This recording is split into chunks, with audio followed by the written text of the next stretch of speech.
Chcesz zrobić taki komin? Cześć, nazywam się Marta i witam Cię na kanale Perl. Tutaj nauczysz się robić na drutach.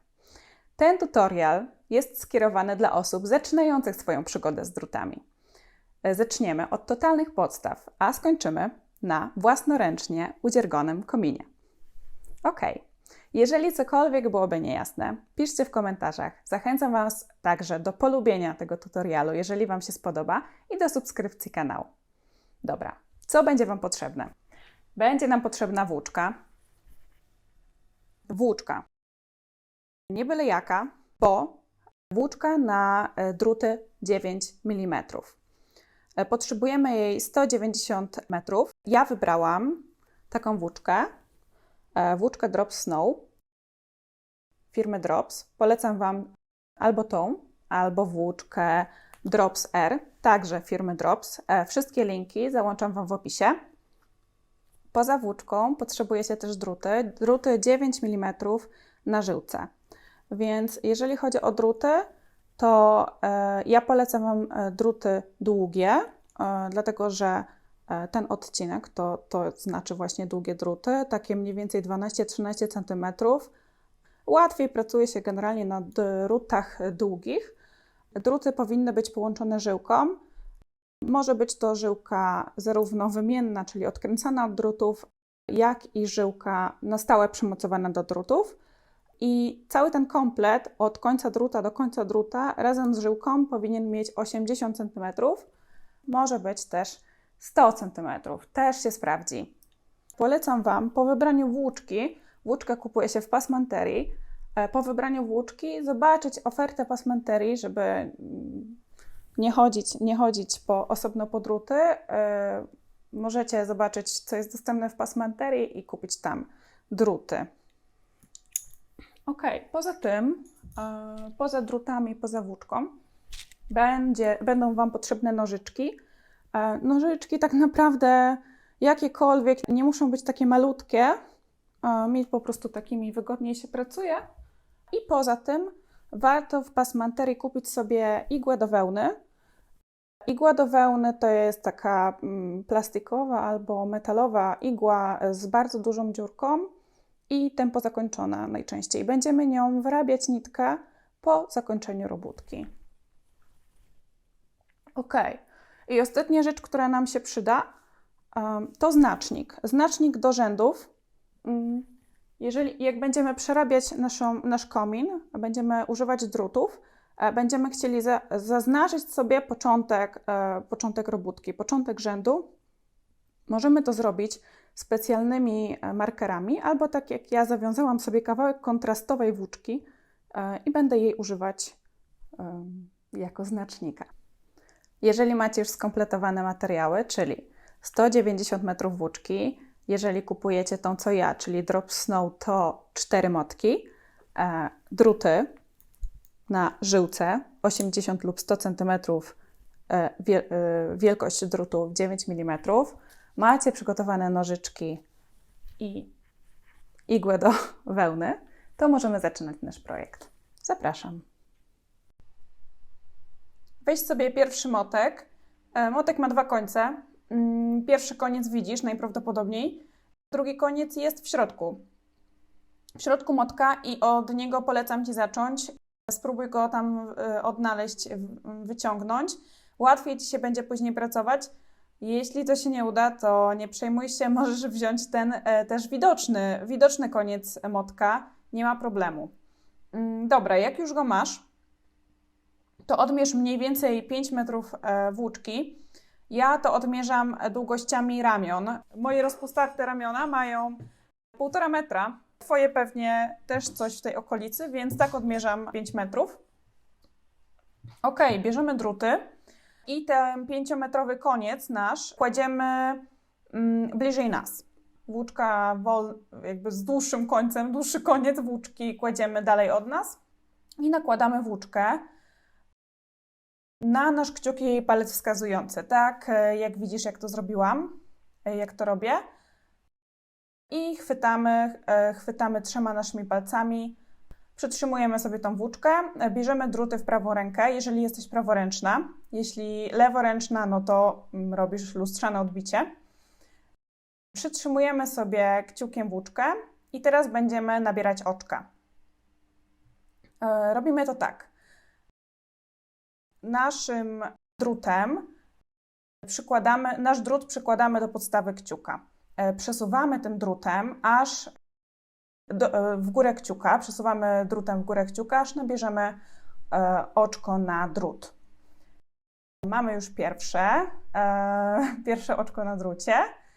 Teraz samym drutem dotykamy palca wskazującego i nawijamy włóczkę, schodząc tym drutem w dół palca wskazującego.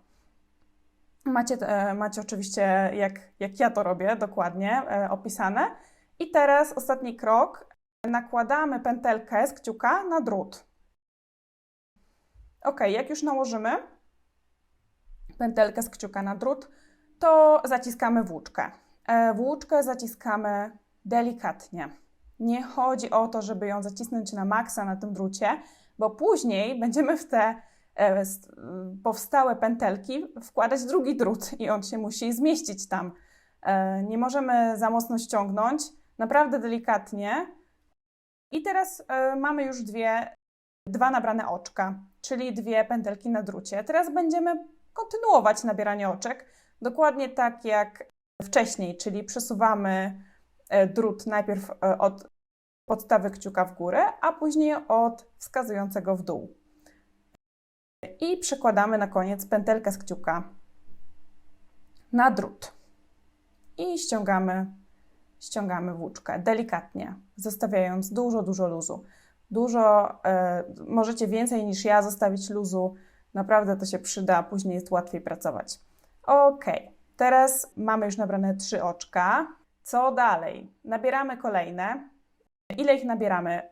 Jeżeli chcecie zrobić taki komin, jak ja zrobiłam, czyli taki trochę luźniejszy, nie jest taki opinający szyję, łatwo go przełożyć przez głowę, nie psuje fryzury, to polecam Wam nabrać 141 oczek. 141 takich pętelek na drucie ma być, czyli przypominam, że pierwszy raz nabiera się 2 pętelki, czyli trzeba nabrać 141 tych pętelek na drucie, czyli 140 razy tak naprawdę wykonać tą operację, którą Wam pokazałam.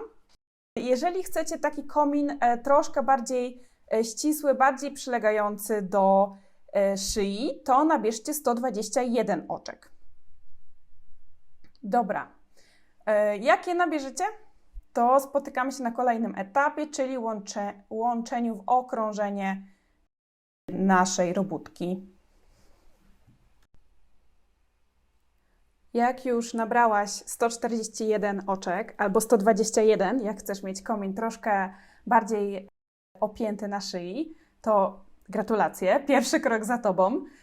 Teraz połóż sobie ten drut z wystającymi nitkami do motka i ten, który kiedyś miał tam 5 metrów. Połóż sobie go po prawej stronie ten drut i zobacz, czy nie masz skręconej robótki. Czy robótka nie tworzy takiej spirali na drucie? Nie może, bo to po prostu nie wyjdzie. Chwyć sobie druty w ręce i będziemy teraz łączyć naszą robótkę w okrążenie. Przełóż sobie oczko z lewego druta na prawy drut i oczko drugie teraz na prawym drucie przełóż, najlepiej ja robię palcami, przełóż sobie nad tym pierwszym oczkiem na prawym drucie. Czyli masz je po prostu zdjąć z drutu, drugie oczko i dzięki temu zamkniemy naszą robótkę w okrążenie. Robótka zamknięta w okrążenie, teraz przyda nam się nasz marker. Mój marker to jest kawałek nitki. On będzie nam wskazywał, gdzie jest początek i koniec okrążenia. Zakładamy go teraz sobie na prawy drut. Będziemy teraz przerabiać nasze oczka, czyli crème de la crème, o co chodzi w robieniu na drutach. Pamiętaj, żeby przerabiać je naszym dłuższym końcem, tym przymocowanym do motka, a ten koniec, który jest krótki, połóż sobie gdzieś tam do siebie, żebyś się na pewno nie pomyliła. Weź sobie w rękę nitkę, która jest przymocowana do motka, nawiń sobie 2 razy wokół palca wskazującego. Reszta palca będzie Ci przytrzymywała tą nitkę, żeby była nad nią kontrola, żeby trzymać napięcie na nitce. Teraz pierwsze oczko. Wbij się prawym drutem pierwsze oczko na lewym drucie od dołu do góry. Teraz nawiń nitkę z lewego palca wskazującego na prawy drut, niezgodnie z ruchem wskazówek zegara. Tak jakbyś chciała zagarnąć prawym drutem od tyłu tą nitkę. Teraz chcemy tą nawiniętą nitkę na prawym drucie przełożyć przez oczko, w które mamy wbite druty. Lewym drutem zdejmujemy oczko, nakładamy na nawiniętą nitkę nad prawym drutem. Później zdejmujemy oczko także z lewego drutu. Teraz kontynuujemy to kolejne 139 razy, jeżeli nabrałaś 141 oczek. Jedno oczko straciliśmy na tym, żeby połączyć w okrążenie naszą robótkę. No a teraz przerobiliśmy jedno, czyli jeszcze 139. I wygląda to dokładnie tak samo jak przed chwilą, czyli wbijamy się prawym drutem od dołu do góry w pierwsze oczko na lewym drucie, nawijamy nitkę niezgodnie z ruchem wskazówek zegara, czyli tak jakbyśmy zagarniali prawym ruchem od tyłu do przodu tą nitkę na palcu wskazującym i ściągamy oczko lewym drutem nad prawym z robótki i już. I teraz jeszcze 138 razy, aż dojdziemy do naszego znacznika. To oczko po polsku nazywa się oczkiem prawym, te, które właśnie przerabiamy. Po angielsku knit, po prostu, czyli robienie na drutach także. Kiedy dojdziesz do znacznika rzędu, czyli mojej rudawej nitki, jasno-pomarańczowej, to po prostu ją przekładasz z lewego druta na prawy drut. Nic tutaj nie trzeba przerabiać, po prostu ją przekładasz i później kontynuujesz tak, jakby jej nie było. Czyli znowu przerabiasz prawe oczko.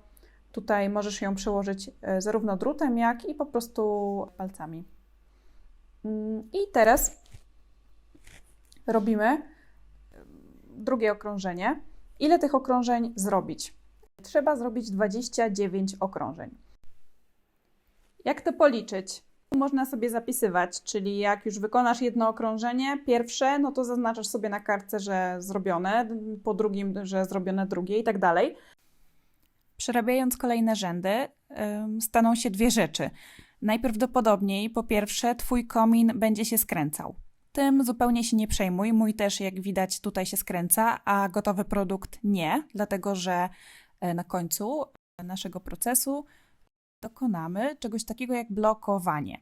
I blokowanie właśnie niweluje to skręcanie w bardzo dużym stopniu, więc tym zupełnie się nie przejmuj. Stanie się także druga rzecz, czyli skończy się pierwszy motek. Trzeba będzie wziąć drugi, także znaleźć jego końcówkę i połączyć obie nitki. Pokażę Ci tutaj dwa sposoby. Pierwszy zadziała na włóczkach wełnianych, takich, które można filcować. I na czym on polega?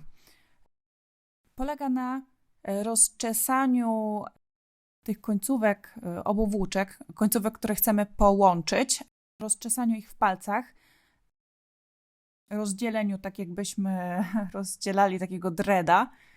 Jak już rozdzielimy, no troszkę z nich będzie lecieć wełny, tym się zupełnie nie przejmujemy. Jak już sobie je rozdzielimy, zwilżamy delikatnie dłonie i same te końcówki. Kładziemy je razem, tak by włóczka tworzyła jeden długi sznurek i pocieramy w dłoniach. Filcujemy właśnie ciepłem naszych dłoni. Pocieramy tak około 30 sekund do minuty i sprawdzamy, czy się połączyły, czy jeżeli szarpniemy za włóczkę, to czy się rozdzielą, czy nie. I tak właśnie mamy dołączony drugi motek, możemy dalej pracować. To jest bardzo eleganckie rozwiązanie, go nie widać w kominie, nie będzie widać tego łączenia. No jeżeli mamy wełnianą włóczkę, taką, którą można filcować, to polecam. To także jest napisane na stronie producenta, które włóczki się filcują, które nie. Jeżeli pracujesz inną włóczką, to już Ci pokazuję drugi sposób. Zostaw sobie około 20 cm końcówkę z pierwszego motka i puść ją luzem. Weź początek nowego motka i zostawiając sobie także zapas około 20 cm, złap prawą ręką razem z prawym drutem.